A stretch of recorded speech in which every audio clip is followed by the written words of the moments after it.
Welcome to the Kaleidoscope of Possibilities, Alternative Perspectives on Mental Health.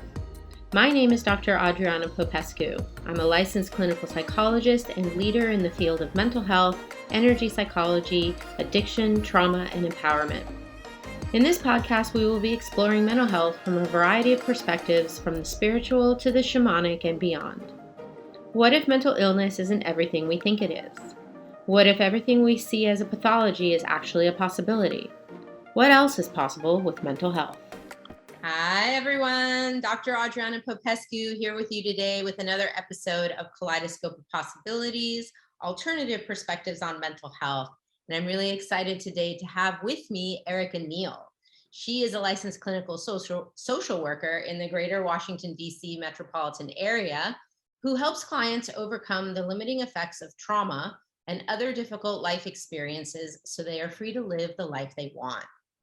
Erika attended Harvard University, Columbia University Law School, and Catholic University School of Social Service.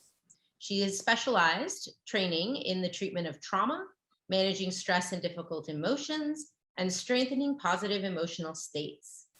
She's a Havenings techniques trainer and also a practitioner of EMDR, Mindfulness-Based Stress Reduction, Reiki, quantum touch, EFT, Somatic Experiencing, Sensorimotor Psychotherapy, the Flash Technique, and Brainspotting. Well, I love all this. Erika emphasizes mind-body awareness practices to increase capacity and resilience. Prior to becoming a social worker, Erika was a lawyer for abused and neglected children in Washington, D.C. Havening techniques have brought about dramatic change and growth in her clients and in herself. Erika's style is collaborative, warm, and solution-focused, and she was trained by the creator of Havening and was the very first certified Havening practitioner in the DC area. Welcome, Erika. Wow. Thank you so much for having me here today. Yes, I'm so excited to explore all these different possibilities and some of these wonderful techniques that you're using to create healing for people who are suffering, particularly with trauma, which is something I also work with a lot in my practice. But I always like to ask the guests first, how did you come to do this work? And you seem like you had a major transition in your career. So tell us more about how you ended up doing what you're doing today. Well, I had some trauma in my own childhood, more developmental trauma, where I had just feeling neglected and some history of like verbal abuse in the family and other issues. And I from a young age, I really wanted to work with kids to help them. And initially, I thought I wanted to be a lawyer because I studied government. And as I was a lawyer, I realized I was actually more interested in the emotional aspects that the kids are going through, and also perhaps the public issues, the social policy issues. So I got a social work degree and kind of worked in a school as a school social worker. But along the way, realized that I actually was very interested in working with adults who had been traumatized as kids and using what I knew about child trauma to help me help adults. And as I was doing that, I realized that what really helped people was mostly working with the somatic and the energy aspects of trauma, not just talking about it and having insight into it and a perspective on it, but actually feeling a release of it. Because when you're distressed, when your emotional brain is activated, you can talk about it till you're blue in the face and it doesn't really solve the problem in the body. So I got very interested in the body therapies. And Havening is kind of the most recent one I had come across. And I had heard about it in a webinar, and I practiced it, and I loved it immediately. And I started to use it with my clients. I got trained in it right away. And I've just had much more success with it, with myself and with clients, than I have had with other methods. So I tend to do a lot of Havening, but I am interested in general about helping people release energy that's caused by trauma that's blocked, whether it's chronic trauma, like chronic neglect, chronic exposure to abuse, or is it like an acute event? And in my history, I had an episode where I took a medication for depression that was a stimulant, and it caused a wave of panic to come over me that kept happening every time I thought about it. And so for years, like for about 4 years, I kept re-experiencing it. Initially, like for the first 2 years, it was every day, all day. It was really, really terrible, and I couldn't get a handle on it. And it wasn't until I learned Havening that I actually got over that event. So I'm really aware of the importance of letting the body discharge energy that's disruptive to the system. And that's what excites me the most in working with clients too. And how did you discover some of the more somatic techniques that you're working with? Well, I think, I do think that is the cutting edge of therapy, and that's the direction we're moving into. And EMDR was probably one of the first ones. I mean, initially, I got trained in mindfulness-based stress reduction by John Kabat-Zinn 20 years ago, and that was really great. And that the wave of mindfulness in therapy has been wonderful. But EMDR can actually take it further to actually help desensitize and release trauma. So when I learned about EMDR, I wanted to do that right away. And EMDR has been around a while. I mean, I think it's been about 30 years actually that it's been around. And then, like I was interested in somatic experiencing and sensorimotor psychotherapy because those two help with energy releasing, like stuck motions, like if you're trapped or you feel like you can't move, or if you're angry and you can't do anything, or if you want to flee and you're stuck, it helps you release the energy of that. And then I actually got interested in Reiki because I myself was so distressed. I was like having these panic waves all the time and nothing was helping me. I mean, I would do anything. I was praying, I was open to anything, and somebody recommended Reiki, so I learned how to do that. And that in that case, I was receiving energy into me from a practitioner, and that was a benefit too. So I've just been very fascinated with these different methods of using energy and sensory psychosensory methods like EMDR or even brain spotting or flash to change the way our brain stores traumatic events. I think it would be great if you don't mind just telling us a little bit more about some of these modalities, because like we've covered a lot in the podcast so far, but we haven't actually talked about EMDR and brain spotting yet, for example. Tell us just give us a little overview of what that is and how it works. Okay, so EMDR is based on the creation by its founder, Dr. Francine Shapiro, who was the story is she was walking on a beach. She was thinking about something very upsetting. She was moving her eyes back and forth, and she realized that that was helping her feel better and desensitize the distress. And she came up with this theory that it was because it was helping the right and left hemispheres of the brain process what was happening, and previously it was just stored emotionally and not really intellectually processed. So she developed that theory to apply not just to looking back and forth, but even hearing beeps back and forth or feeling pulses back and forth. And so the practitioner could move their hands back to have the client move their eyes, or have headphones or tappers. Nowadays with Zoom, what we're doing is we're having clients just find a spot on the right and left and just move their eyes back and forth while they're tapping like this. And we have them bring up the event, kind of the physicality of it, the feeling in the body, the emotion, the cognition that goes with it, like I'm a loser, or I have no control, I'm not safe, and then do the bilateral stimulation while they think of that, and it reduces the intensity of the distress. And then at the end, it can actually have a positive belief, like I am safe, or I have control, or I'm lovable. So that's kind of how EMDR works, mostly, yeah. And then brain spotting has evolved from brain spotting evolved from that. And David Grant, the guy that created it, he realized that sometimes people have a fixed point that holds a lot of trauma, and that if you can have the person focus on that and then have bilateral stimulation, which could be through sound, it helps them really get at that issue that was stored in that one spot at a greater degree of depth. So essentially, these modalities, we're accessing trauma that's locked in the brain and in the body, right? Yeah, that's correct. What's your understanding of why? Why do we lock trauma in the body? Why is it that once the experience has passed, it's done and over with? Why do some people still, like you, right, re-experience and have that energy still happening for them? Yeah. It's because there's no natural resolution. There's a feeling of like inescapability where you can't actually get it out of you, get rid of it. Like I was having this explosion in my chest, and I was dissociating, and I couldn't get out of the situation. When we're abused, we can't escape, and so our body is locked in the same circumstance as we had felt in that time, and it's trying to get a resolution, but it's not able to. And then there's with our amygdala. If you can tell us more about that, right? The amygdala is very much involved in this whole fight, flight, freeze response. That's true. So our amygdala gets activated or potentiated when something traumatic happens. When something traumatic happens, we actually have receptors appear on our amygdala that says, this is danger, it's dangerous, something's happening. And then after that, anytime anything reminiscent of it can cause those to become activated again. And until we feel safety related to that event, will remain potentiated. Our amygdala will always be kind of on the lookout. But if we can pair safety with those kind of triggers and the event itself, then we actually don't get activated anymore. Our amygdala does not get potentiated anymore. So these therapies help a lot with that. Which is so fascinating then, because that means that we can essentially take that emotional charge and all that traumatic energy and release it from the memory of the event itself, right? Because what ends up happening is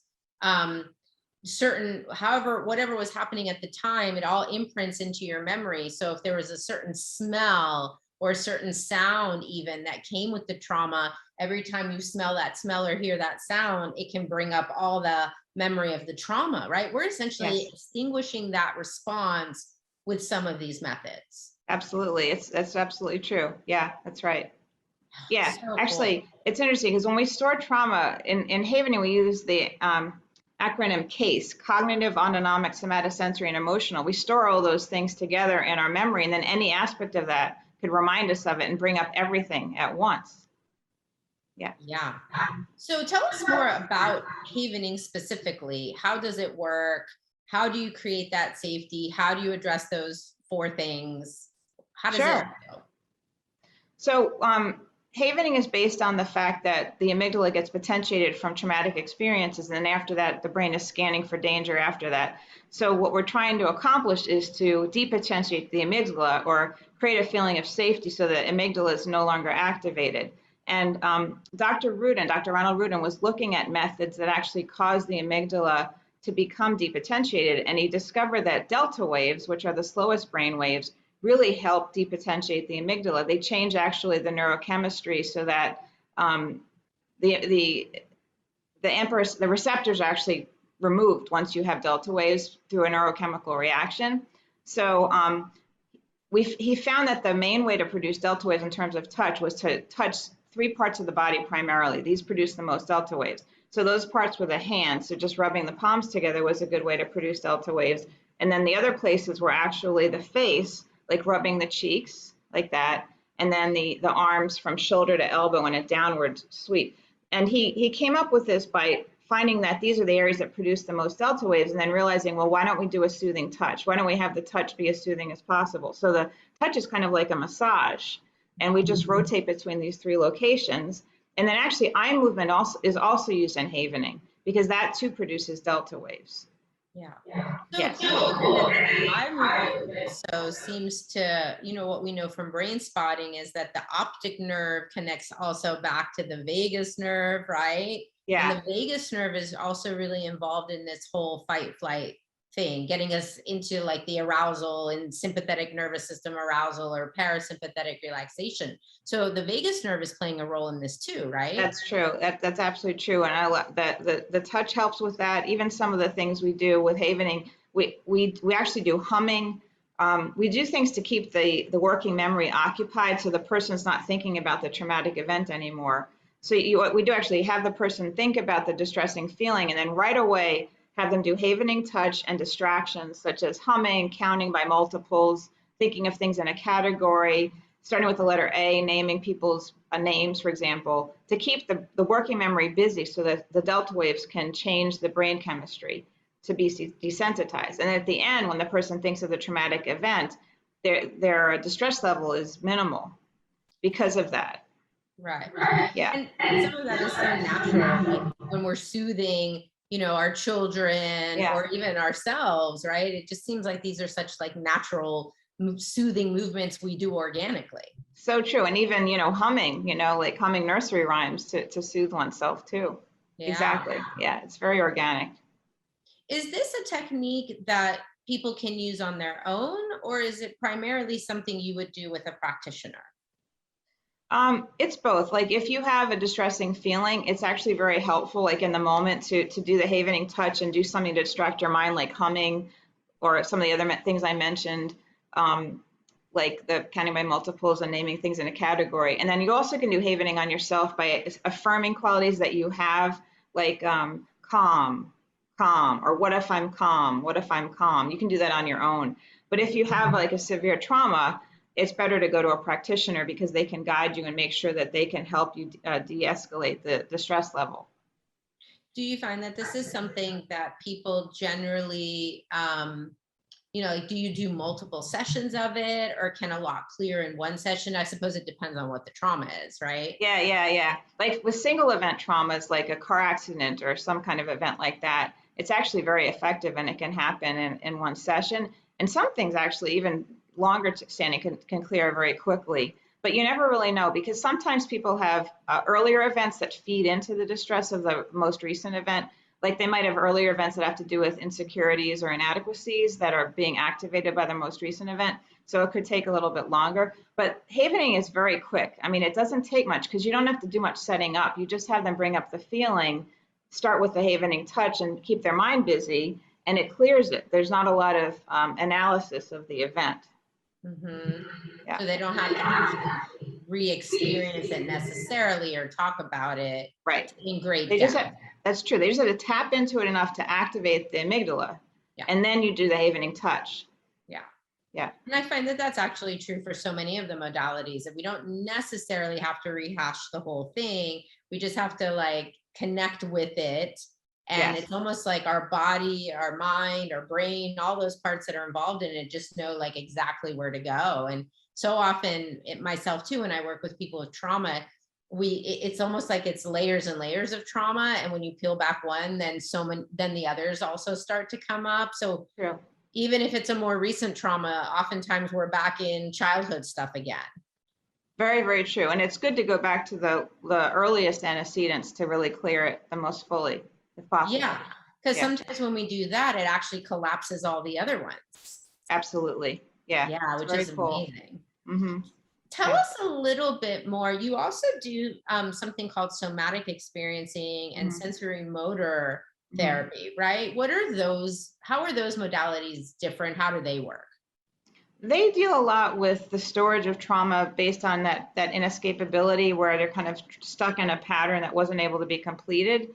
And so they involve tracking it very mindfully and attentively. Like, the practitioner really tracks where are you feeling that, where does it want to move, where are you sensing the energy flowing. So it's attending to the energy and letting it move through the body. They're similar. I mean, somatic experiencing is actually something that anybody can do. You don't have to be a psychotherapist to do it. Sensorimotor is you have to be a psychotherapist to do it, and it has a little bit more attachment stuff in it. But I will say that there are some aspects of somatic experiencing, some teachers that really do a lot of attachment work also. So they're very similar. They're both excellent. They're really about releasing the body patterns that have gotten stuck. Yeah. Yeah. From what I remember watching some of Peter Levine's videos and hearing him talk or stuff, sometimes like they'll even put the person in the position that they were in at the time of the trauma. Like if you were in the car driving and you happen to be looking over here when the accident happened, like maybe you could like position yourself there and start kind of moving through that, right? That's very true. Absolutely. And in fact, doing it like in a micro movement, like feeling every aspect of it. So you really get yourself to go through it. Yeah. Yeah. Yeah. I've actually done that with Brainspotting too. I know with Brainspotting, usually you're looking, when I was in the training, because I've had so many car accidents, I would look at the spot, I would get the memory activated, and then I would do unwinding in that more, especially with like the micro movements, because I knew about some of that stuff and found it to be that combination even to be tremendously powerful in releasing traumas and stuff I didn't even know was still in my body. That's so true. And you can combine the methods. I mean, you can definitely combine those with somatic experiencing and sensorimotor psychotherapy can easily be combined with most of those methods that we talked about. Yeah. Yeah. So how do you know when a client comes to see you, how do you know which modality to use? There's some things I teach clients, like pretty much anybody, like grounding. A certain degree of mindfulness is a good base for anybody. With havening, I look, if somebody feels unsafe, I usually go with havening because that really creates a feeling of safety. That's the main thing. So that happens quite a bit that I'll teach them that. And then EMDR I find is helpful if a person needs to have more of an objectivity about what happened. And if I hear words like that they feel too caught up in it and they want more distance from it, I will do EMDR. And I will incorporate somatic experiencing or sensorimotor psychotherapy if there's any stuck pattern. It'll be part of the work that we do together. And I also do tapping, actually. That's the EFT, emotional freedom technique. I like to do that as well. And similarly, it releases energy patterns. Yes. We actually had Dawson Church on the podcast a while back, which was really fun to talk with him.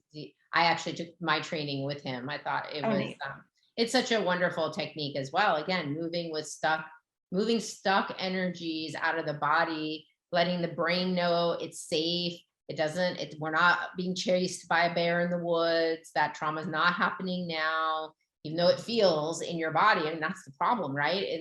It literally feels like you're re-experiencing elements of that trauma over and over and over again. It's so scary for folks. Yeah, so true. It's that felt sense that's the problem, that feeling that you can't get away from, and then you feel like you have no control over it, no agency over it. And that's when it shifts, is when you finally feel like you have some agency over it, that I have Doug O'Brien, my friend, calls it you have it rather than it having you. When you get to that point, that's when you really are in the downslide, that things are resolving themselves. And that's also the space in which post-traumatic growth can happen. Yes. This is a newer term in psychology that I think a lot of people haven't heard yet. Do you want to tell us a little bit about that? Yeah, I love that. We talk about post-traumatic stress disorder and how people become debilitated and infirmed and limited because of trauma. But in fact, there are a portion of the population that actually grow and become more than they had been than before. And I've seen like that bell curve, there actually is proportionally, there are just as many people that actually can grow from it. And then you have this segment here that actually enhance their performance significantly. And a lot of times I see, and I've experienced spiritual growth, a lot more spiritual connection, a lot more connection to what really matters, and a sense more of running their own life rather than just being at the mercy of what's happened to them. Because that's what you need to do when you have to go through trauma and heal from it, is you have to develop more of a sense of command to get over it. Yeah, empowerment is how I see it. Absolutely. Empower people to come out of that victim kind of mentality, yes, and into what's right about all this? How can I grow from this? What can I learn from this?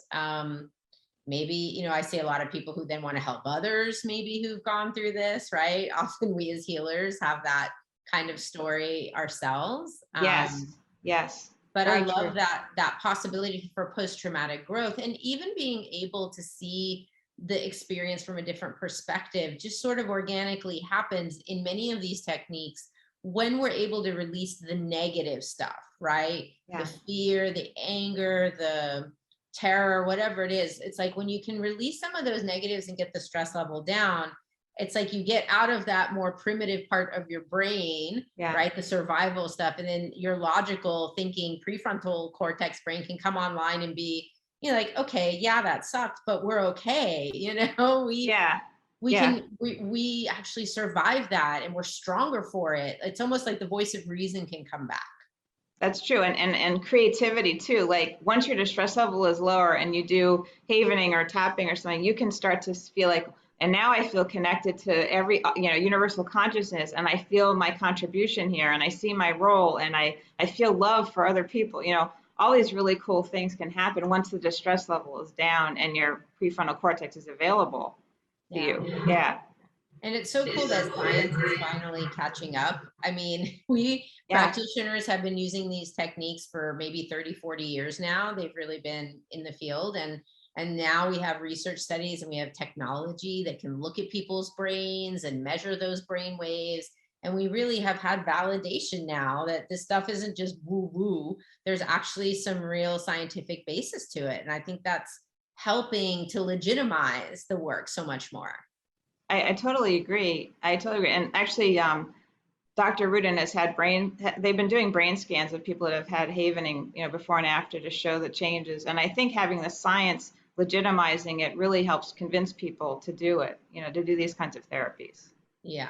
Or when you can look at a picture nowadays, like when they're doing these studies with MRIs, and here's the brain before the technique and here's the brain afterwards, and you can clearly see it's a calmer brain. It's not all lit up in all these different areas. It's so cool, to really see some of that evidence. So for people who are interested, I always like to give resources.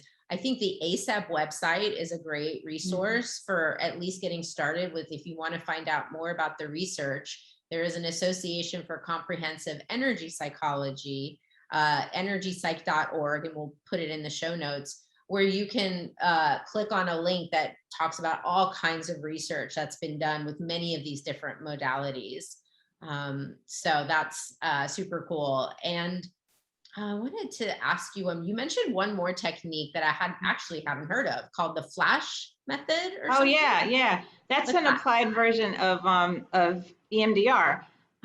It's kind of cool, and it has some similarities with havening. It's a method where you have a person, they identify something as distressing, and then you have them talk about something that they love to talk about, like they're really engaged in. So it engages their working memory, and you have them tap. They can tap bilaterally while they're thinking about it, and then periodically you say flash, and you ask them to blink their eyes for like 15, 20 seconds, and then they go back to their story and they tap, and then again for like 15, 20 seconds they do that, and you do it for like 3 minutes, and then after that they feel a lot less distressed by whatever it was that was bothering them. So it's a combination, the bilateral stimulation, the real engagement in something that's pleasurable to them, and then this piece where they blink their eyes. All those things together seem to have great results. So interesting. I mean, Yeah. This whole idea that my body, mind, spirit, emotions are separate is just so ridiculous at this point. Like you can't separate those out. And really the common denominator is energy. Energy, Yes. Your thoughts are energy, your emotions are an energy, all of it is energy, and energy is malleable. We can change it.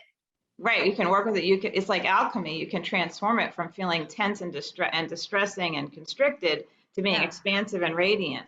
Oh, that's so cool. Is there an exercise or anything you could just quickly take us through, something that might help people just even quickly get from a more stressed out state to a calmer state? Yeah, okay. So right now, I invite everybody to notice, is there anything in their body that feels a little tense, like maybe they've been stressed out today, or there's been a lot on their mind, or they're just feeling kind of worried about something, or something's kind of sad, and just notice where that resides in the body. So it could be a constriction, it could be a heaviness, whatever it might be, just noticing where it is in the body. And then once you've kind of noticed where it is, score it from 0 to 10 in degrees of distress. So 0 would be no distress at all, and 10 would be the most you could possibly imagine. So just giving it a score. And I'm actually going to invite you to do some havening touch, if it's okay with you with this. Yeah. So you can do havening on your hands. You can just kind of move around between your hands and your arms from shoulder to elbow, and your face if you'd want to. And, if your distress is high, it's good to do a little bit of distractions to get the distress level lower. So I'm just going to throw out some distractions out there to see, just because it could be helpful. So actually, I'm going to start with inviting you to hum with me a little bit. So I'm going to hum Row, Row, Row Your Boat. All right, so.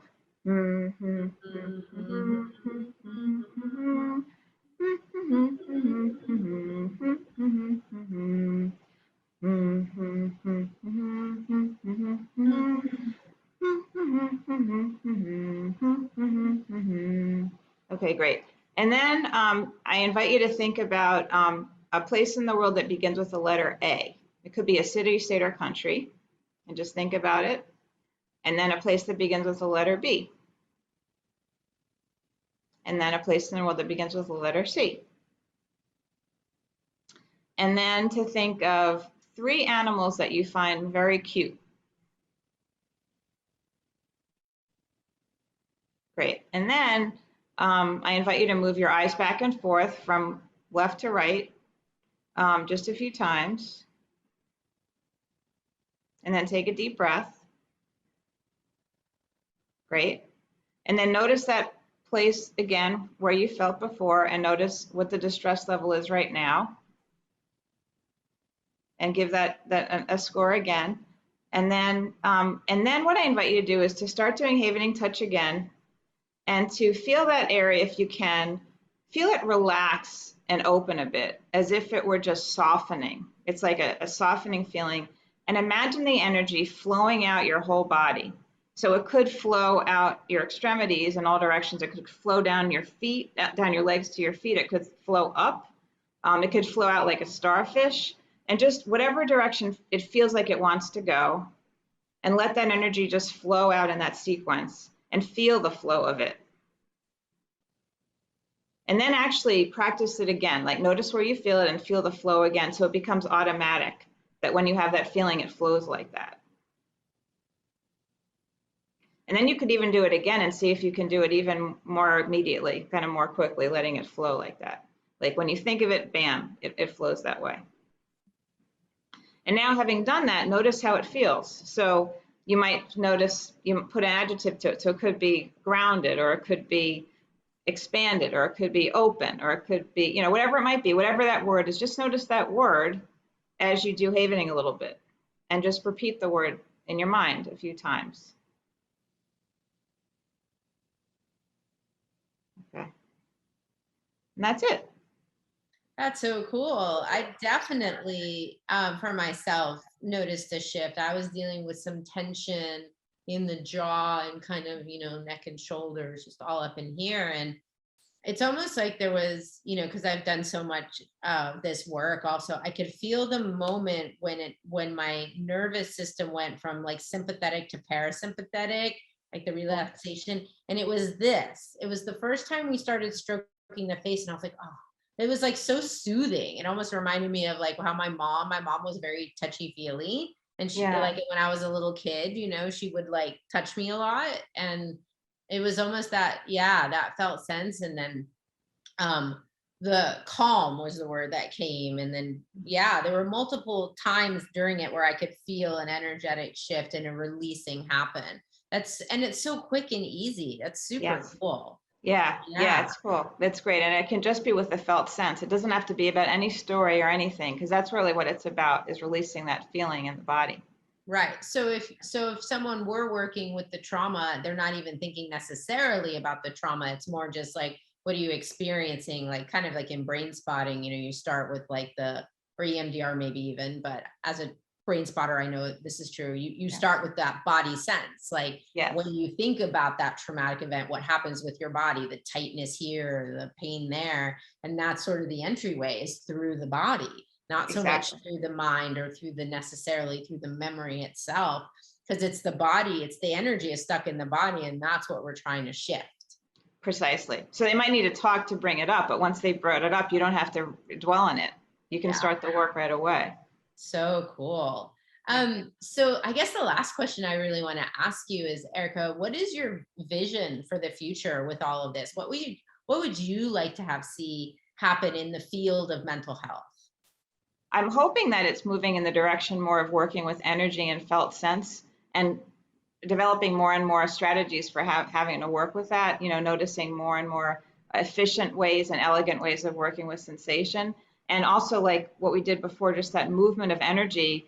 So instead of it feeling stuck, it actually can release in a way that's actually good for oneself and good for humanity. Because, we're all carrying around all this stuck tension and contraction and isolation, and this feeling like it's me against the world. And if we can release that and just feel more at ease and relax and open, and then we can be loving and compassionate and playful and creative, and it would really serve the world. So I'm really interested in that in particular, is this releasing of this tense energy to feel more open and connected, really. Yeah. And safe, right? And safe, absolutely. That's a big part of it. Yeah. Yes. So cool. So if people want to get in touch with you or find out more about your work, where would you send them? Yeah. So they can look at my website, which is www.erikaneil.com. It's spelled ERIKANEIL.com. And it has like the kind of different therapies I do. It also has havening training listed there. The next one being in October, like October 15th through 18th. And I'll list other things on that website too. Awesome. So we'll definitely add that to the show notes. Great. It's been such a pleasure to speak with you today. And I love learning new techniques. Now I have a new one as well. I'm gonna bring that to work and see what we can do with that. Maybe even like look to learn more about it. So sure. Yes. Great. Thank you so much for being with us today. And thank you, audience, for checking us out. If you enjoyed this podcast, please do click like, share it with other people, comment on it, write a review, whatever it is you could contribute that will help us get the information out there in the world so more people can find out that there are so many other ways for us to create healing beyond the standard treatment paradigm. There are many, many other possibilities. And so I thank you all for tuning in today. Thanks again, Erika, and check us out next time on Kaleidoscope of Possibilities. Thank you for joining me for this episode of Kaleidoscope of Possibilities, Alternative Perspectives on Mental Health. This has been Dr. Adriana Popescu. If you enjoyed this episode, please like and subscribe and share with others. To find out more about me, my guests, and more, please visit my website at adrianapopescu.org. See you next time.